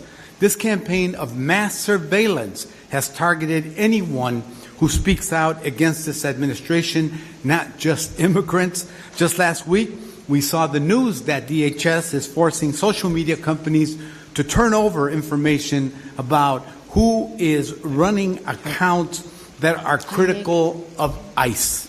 And of course, they violently suppress protests by Americans who are standing up against DHS's reign and state-sponsored terror. They murder protesters like Alex Preddy and Renee Nicole Good, tear gas and pepper spray protesters and journalists, including children in my district, as well as outside facilities like Broadview Processing Center just outside Chicago. And they even bring criminal charges against protesters like the Broadview Six. My State of the Union guest tomorrow is someone who was shot 5 times by ICE and CBP agents. She survived, and she's pushing back, and she wants people to know what happened, and she wants all of the evidence that was used to make felonious charges and false charges against her public. This is all part of their campaign to silence protest and dissent against their violent authoritarian agenda, which DHS is enforcing through brutality against citizens and immigrants alike. Thank you all of the witnesses for being here today. Ms. Goodman, do you believe that the Trump administration's weaponization of the immigration system makes our democracy more or less safe?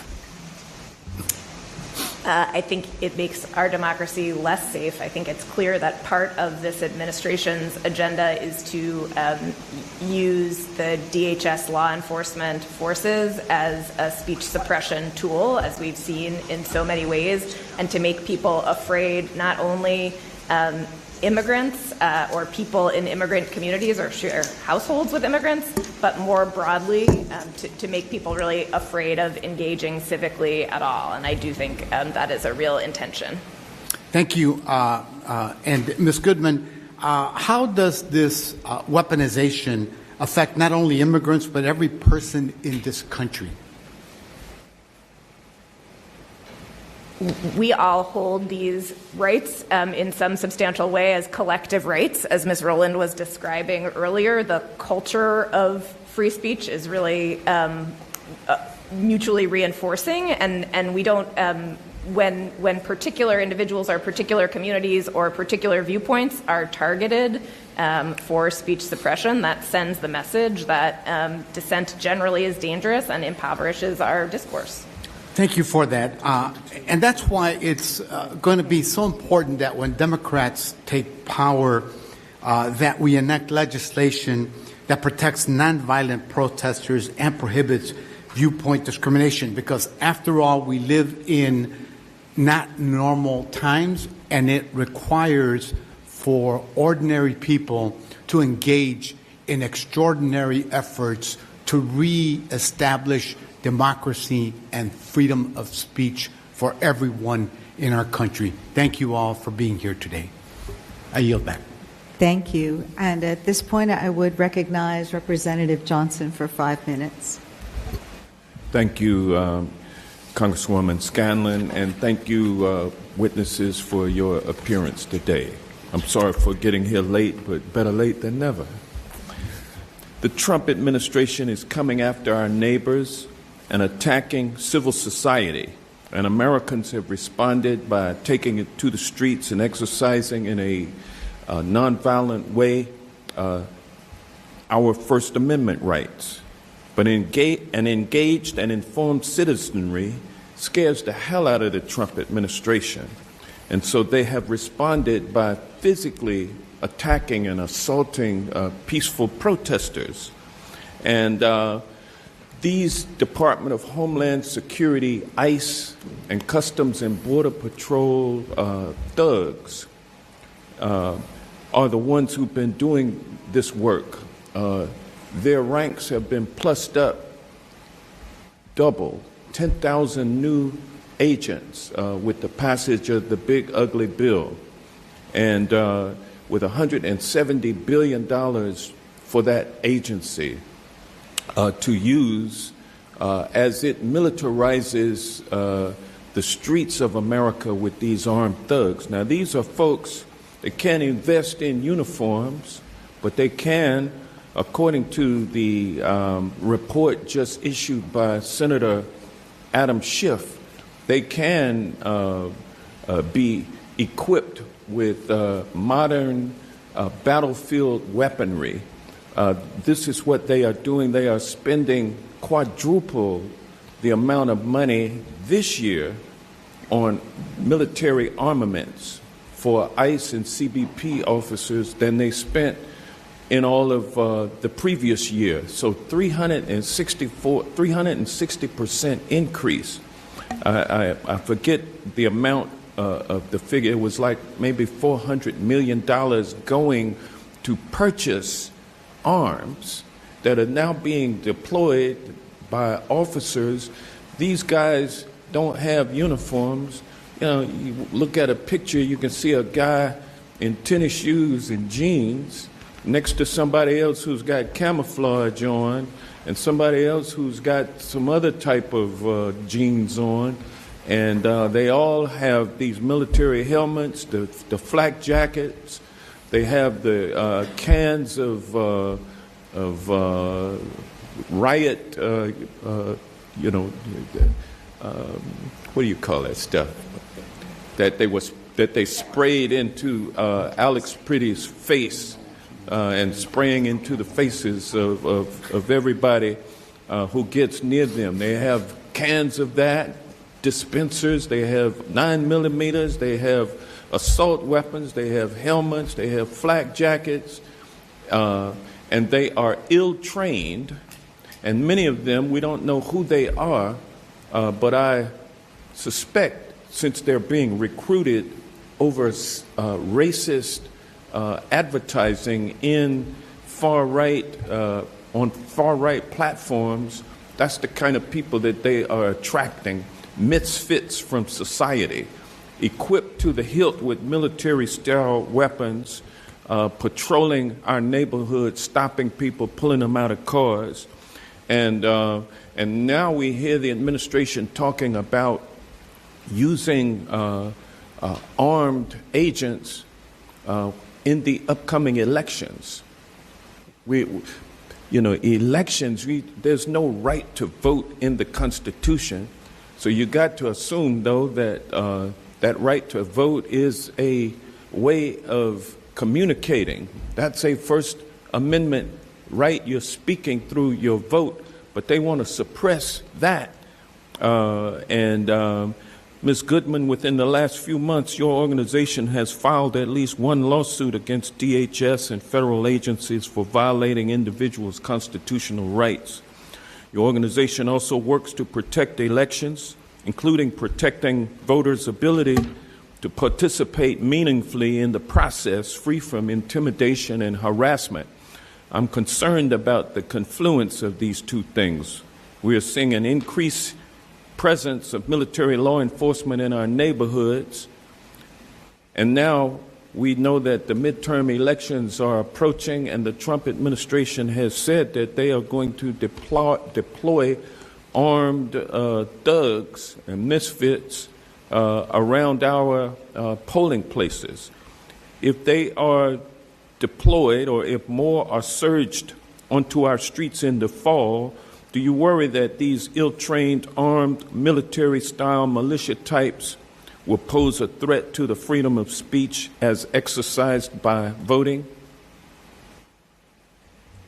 Thank you, Congressman Johnson. I do worry about that. I think the administration is trying to tilt the electoral playing field in all the ways that it can, and these speech suppression efforts are part of that. These deployments to cities are part of that, an attempt to make people more used to the idea, as you say, of armed militarized forces on the streets representing the federal government and intimidating folks. I think the administration's goal is to disable true competition in the elections, and it is prepared to do that in a variety of ways.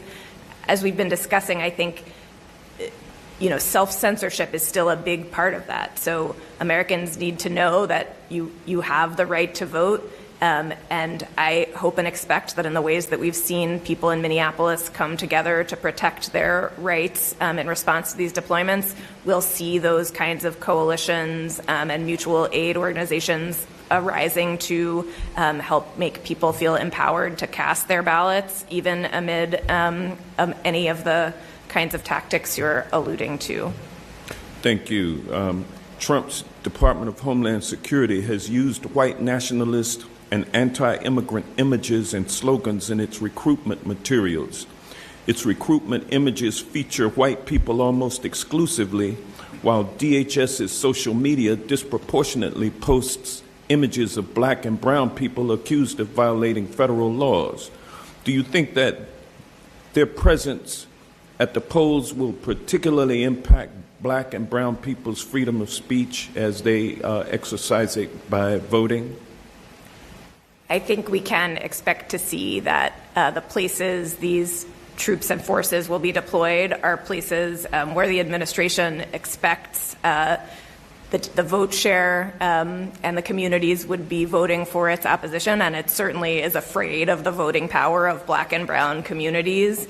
I think, as you say, this idea of delegitimizing certain communities is a core part not only of the Trump administration's playbook, but of the autocrats' playbook internationally. And I do expect they will continue to use that playbook in an attempt to tilt the electoral playing field.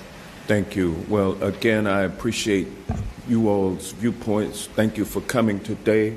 I saw Congresswoman Scanlon, but I did not see Congressman Raskin, the ranking member. So I want to thank him also for you too for putting this very important hearing together. And with that, I yield back. Thank you so much. Now, I hesitate to do this with a comedy writer in the room, but I recognize myself for 5 minutes. Ms. Goodman, in your testimony, you discussed the Trump administration's attempt to blur the lines between free speech and actual crimes through its directive known as NSPM 7. The president issued this back in September. I tried to discuss this directive with Attorney General Bondi last week, but she wasn't terribly forthcoming. But I was asking questions of her because in December, she issued a directive for the Department of Justice to compile a list of organizations whose members might be engaged in what this administration calls domestic terrorism, and which, as you noted, has a very expansive definition, which could include, anyone who goes to a No Kings March, et cetera. Can you tell us a little bit more about how this directive, which has a focus on dismantling groups that may oppose White House policies, can intimidate or silence political opposition, and why every American should be concerned? Thanks, Ranking Member Scanlon. I think the language in NSPM 7 and in Attorney General Bondi's implementing memorandum is incredibly broad, right? Indicia of extremism include anti-fascism, anti-Christianity, and hostility toward, quote, traditional American views on family, religion, and morality. And Attorney General Bondi's implementing memorandum identifies doxing and impeding immigration enforcement as equivalent to providing material support for terrorism, which I can't even sort of understand logically. I think the idea is to inhibit collective action, which we've been talking about a lot today, and by sort of targeting the civil society organizations through which Americans band together to express political preferences and speak and engage in elections, among other things. The chill is just quite there, but as Roland mentioned, with respect to philanthropy, a lot of nonprofit organizations have also formed this NGO solidarity network to kind of come together and resist. And I think civil society is not going down without a fight. And even though NSPM 7 has led to, I think, some chilling effects of organizations, and we're now seeing in the invocation of domestic terrorism in response to the killings of Alex Priddy and Renee Good, the sort of poisoning of the discourse up and down by NSPM 7, I think there is good collective solidarity in response to that memo. Yeah, I thought as we've been researching NSPM 7, I was really struck by the fact that several major law firms issued guidance highlighting the fact that it could be used to silence NGOs, nonprofit organizations, by going after their tax status. You mentioned the term impeding law enforcement. This is something, I think CNN did a piece about it over the weekend, that all of a sudden this administration, DHS, seems to have embraced the idea that if you film ICE officers or Customs and Border Patrol, or if you follow a car, that is somehow impeding them, and therefore they are charging people with impeding, although they seem to drop it if they have to actually try to prove it in court. Can you comment a little bit on this rise in the use of impeding law enforcement as a way to silence dissent? I can't believe that we've gotten this far in today's conversation without talking about the retaliatory use of the criminal system, which has been part and parcel of these deployments. But the Department of Justice seems to be adopting the view that, despite the fact that courts have said over and over that observing and recording law enforcement is protected First Amendment activity, that somehow that activity is a crime under federal law. The good news is that these prosecutions are going nowhere. They are getting dropped in ways that are humiliating for the Department of Justice when discovery comes out in these cases. When they go to grand juries, grand jurors around the country are rejecting them in ways that grand jurors have never rejected really anything before from the federal government. So I think there is some real reason for hope that the criminal system, although it is a terrifying threat for the administration to deploy, unlike many of these other regulatory threats that they can keep out of court and thus keep really scary, our courts are really holding, and I think that is impeding the ability to use that impeding charge in that way. Thank you. Mr. Rotman, you mentioned something that I thought was interesting about the need for more training for DHS and other federal agents to have training in how to interact with the press. Can you tell us why there's that concern and what that might involve? Absolutely.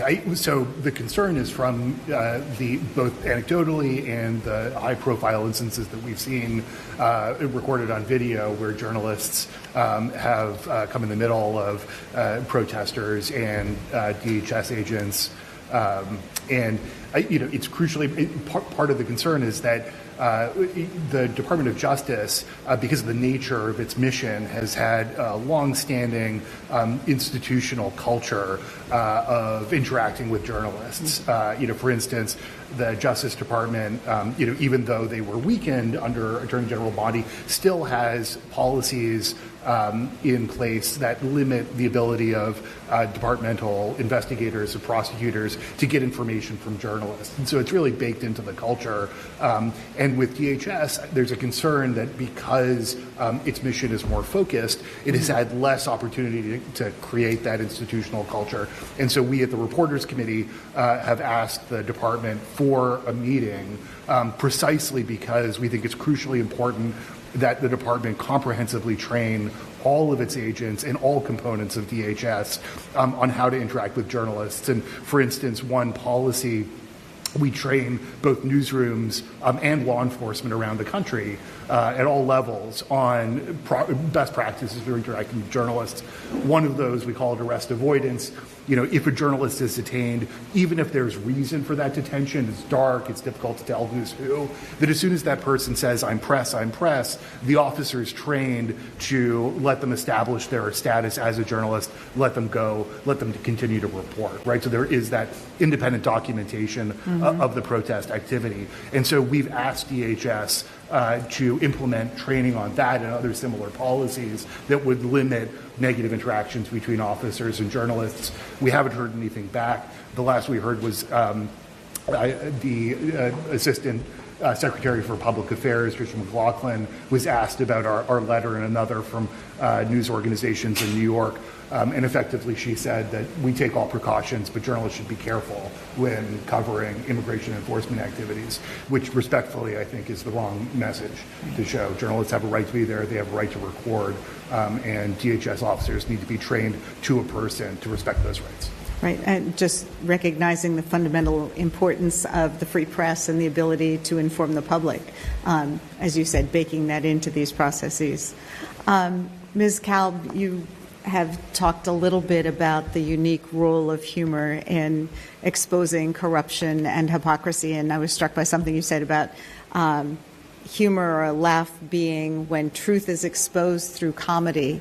And I couldn't help but think about the power of the inflatable dancing frogs that we've seen at a number of these protests to counter these fake White House claims that opposition to its policies is being led by violent radicals. Can you just speak a little bit about humor in that context? I think the humor is coming from the absurdity of the claims. The humor is delivered to the protesters. It's underlining exactly what Ms. Goodman said, which is the unpopularity, the lack of public support for this president is reflected in how quickly and deftly and hilariously protesters can point out the truth, which is that there is no grand left-wing conspiracy Antifa meeting underground.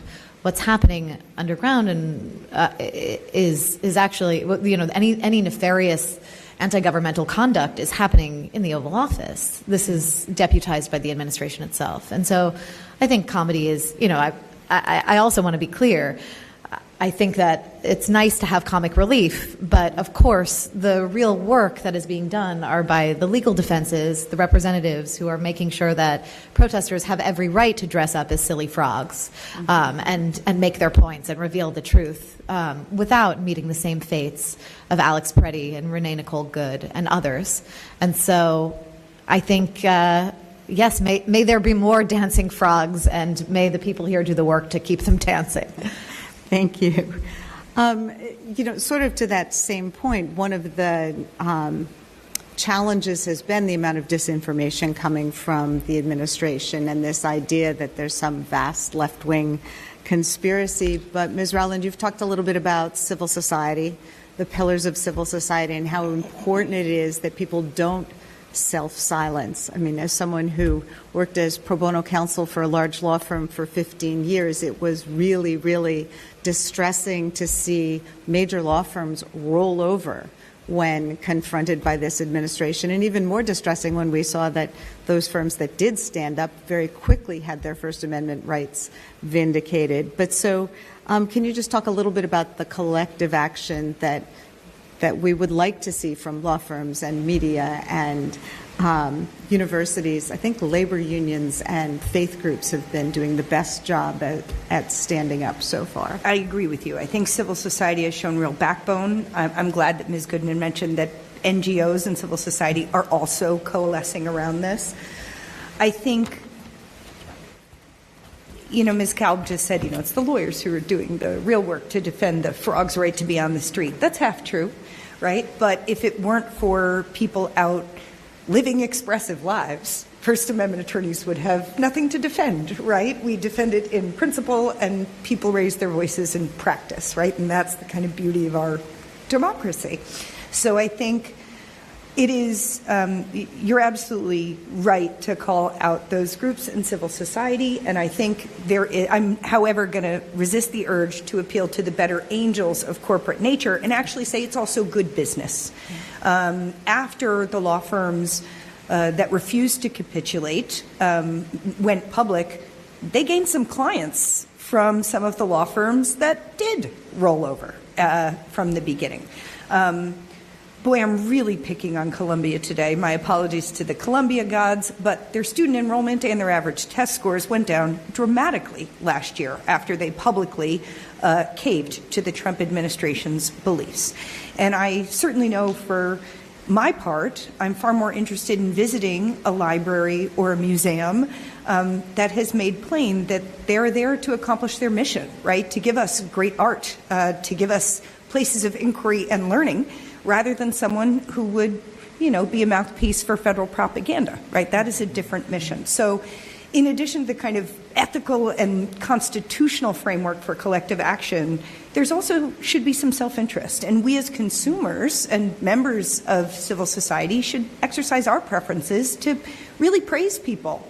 I think that stand strong with their spines intact and find our ways to associate, communicate, spend our money with them, and let them know that that's not only the best way forward for our democracy, but it might be good for their business too. And I, to the last question that you asked, Ms. Goodman, I just also want to say that we are all here fighting for individual rights. And the First Amendment encompasses all kinds of expression, including that in dissent, of course, but also joy and music and creativity. And so I want to say to the frogs and the people like Ms. Kalb, who are comedy writers, that it is actually not just good or okay, it is necessary to fight for these rights with some personality and joy, because that is the expressive, messy democracy that we deserve and that we are fighting to get back to. Thank you very much. And I'll turn to I'll yield back and return to the ranking member to close us out with a couple questions. Wonderful. Thank you, Ms. Scanlon. I got a couple of cases on my mind, so I'd like to ask you lawyers or you non-lawyers to opine on the situation. All of these prosecutors and investigators over at DOJ have been fired because they worked on the January 6 cases. We've lost hundreds of people, very fine, top-notch lawyers, experienced senior lawyers, simply because the incoming administration disapproved of the fact that they worked on a case that they were assigned to. And I wonder if you would give me a First Amendment analysis of that. They're not being fired exactly for their speech because, of course, they weren't speaking. They were just doing their jobs. They accepted an order and they did their jobs, but their doing their job collided with the ideology of the incoming administration. And I just wonder if you would give us an analysis. Certainly the civil service law has been violated, but has the First Amendment also been violated by this? Ms. Rowland, perhaps you take a shot at that one. I'm hesitant to give an honest answer because I don't love the Supreme Court's case law in this area. Yeah. Public employees have fairly constrained rights, and when they're speaking on behalf of their government employer, the First Amendment does not always cover their speech, and that's something I disagree with. But what the Supreme Court, in applying the boundaries of the First Amendment, has held is that where the government wields its power in ways that coerces people to self-censor or impacts private speech outside of the job, then absolutely that is cognizable under the First Amendment, as well it should be. So I'd like to see the protections, frankly, more robust there. But I think it is clear that where the government lends its power to punish and seek retribution for political enemies, whether those people are public servants or not, it should violate the law. And Ms. Kalb mentioned the executive order that Trump projected on day one, right, to follow it by penalizing a bunch of ideas, concepts, and words themselves in subsequent executive orders. But the spirit that theoretically underlies that executive order is one that Congress could effectuate via law, which is not going to the Supreme Court to prove that they hold that the First Amendment, permits the government to basically jawbone and coerce private industry into doing its bidding, whether it's currying favor or acting out of fear. But Congress has the power to stop that and to ensure that the forces of the federal government are not wielded for retribution or for political favor or partisanship. Or for the establishment of an official political viewpoint and impose it as an orthodoxy on everybody. And look, the First Amendment is a doctrine that is enforced by a court, right? And they're fundamentally political actors, just like everybody in this room. But free expression is an idea. And I think much like, for example, Member Johnson, you were speaking about the threat of masked, highly armed agents, not only in communities, but potentially at the polls. It is the understatement of the year to say the drafters of the Constitution would roll over in their graves at that conception, whether or not, right, the Supreme Court would agree that that violates the First Amendment in any application. So where the First Amendment may not prevent that, and I wish it did, I hope that's a roadmap for those in Congress to find other solutions to uphold these norms in the future. I often get letters or emails from people who, like Ms. Calper, not lawyers, who say, well, so-and-so, the president's lying about something. Why can't he just be stopped or sued or whatever? The Supreme Court, of course, has said that there's a right to lie under the First Amendment, at least when it comes to politics, maybe not in the commercial fraud sector. And, of course, Donald Trump has been convicted of fraud in dozens of counts of it, but he's been lying about who won the 2020 presidential election ever since it happened. Joe Biden beat him by more than 7 million votes, 306 to 232 in the Electoral College, and yet he continues to lie about it, and that lie has been embraced by MAGA and by the Republican Party, a bunch of our colleagues, alas. So they certainly believe that the First Amendment protects the right to lie. My question is, does the First Amendment still protect the right to tell the truth? So we have 6 colleagues who did ads on the social media simply saying, as veterans, they wanted to tell people in the armed services that they have not only a right but a duty to disobey unlawful orders. And the Trump administration immediately attacked them. Donald Trump said it was sedition and punishable by death. And they've brought they attempted to bring a criminal indictment against them, and the great American invention of the U.S. grand jury stopped them because the grand jurors refused to indict any of our colleagues. But I wonder if you would just say a word, one of you opine about how the First Amendment is not only about the right to lie, which it certainly protects today, but also about the right to tell the truth in ways that are inconvenient because they collide with the views of people in power.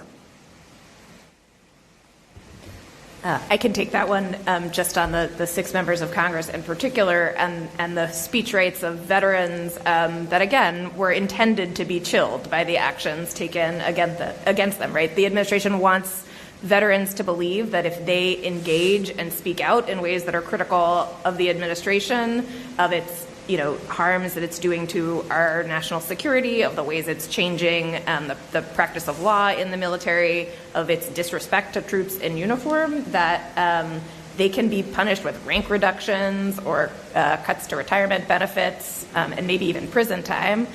Senator Kelly, as you may know, secured a preliminary injunction here in D.C. Vindicating the First Amendment rights there and saying that Secretary Hegseth does not have the ability to wield the Department of Defense against him for telling the truth. And that's really important, not only for high-ranking members of Congress, but because our political discourse is so impoverished. If we can't hear truth from the people who are most expert on these vital national security issues, we don't want them to be staying silent, as we know they are now, as a result of those kind of retaliatory actions.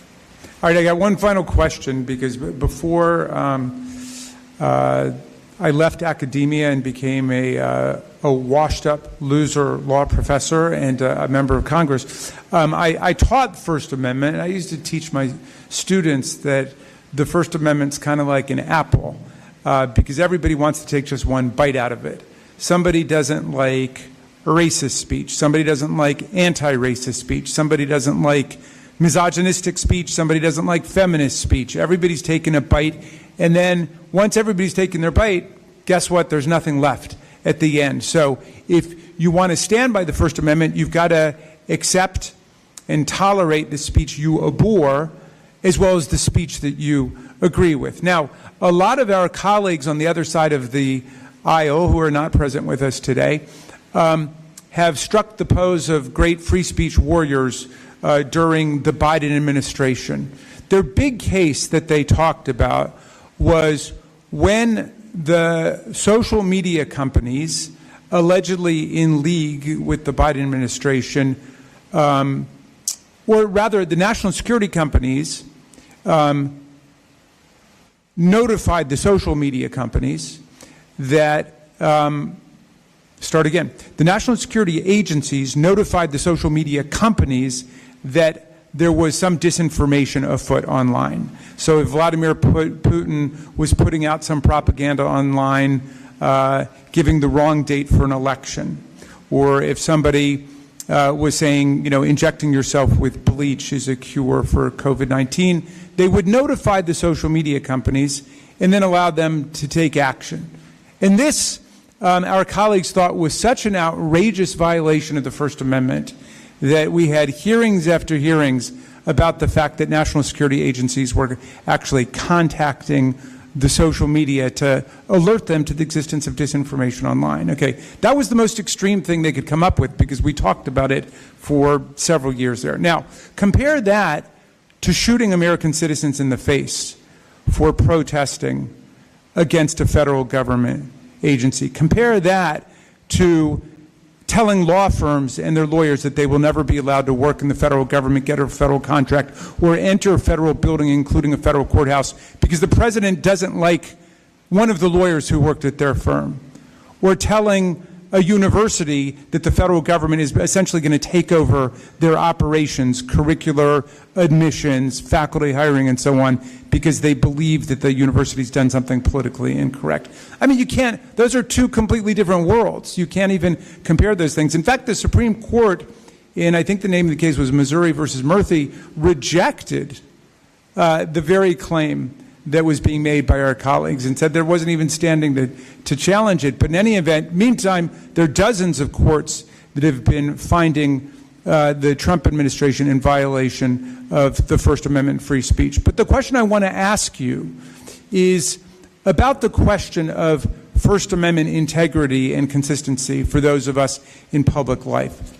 How important is it, you think, for all of us to stand up for the First Amendment without regard to who is being censored and who's doing the censorship, without regard to which side is being hurt and which side is dictating the official orthodoxy? And how is it that we try to get people in public life to act with more consistency and more integrity when it comes to the freedom of expression? And I'm happy to open it up to any of you who want to take a shot at it. Well, I'll wholeheartedly agree, and I appreciate you raising the idea of standing up for speech that you dislike or may even abhor. It takes no courage or principle at all to stand up for speech you agree with, right? That's just being a microphone or an amplifier. It's not a profile of courage. In fact, really the only principle. Well, actually, I would say if the speech is being censored, you are at least identifying with someone who's a victim of censorship. That actually in this moment is true. Yes. I take that. I take that point. Yeah. But as a general matter, it's not hard to want to stand up for that speech, right? You may be afraid because speech is demonized, but being a true free speech advocate is a rather bizarre thing, with apologies to my colleagues on the dais. A lot of people are rooting for one baseball team or the other, and you're rooting for the ref. And that's what civil liberties really are about. There's a word that when we talk about those rights, indivisible, right? And it's recognizing that when someone else's rights are eroded, yours are at risk too. And so I think that needs to be such a part of any public messaging that you and your colleagues have access to. And look, it's brutally unpopular at times, and you all are politicians.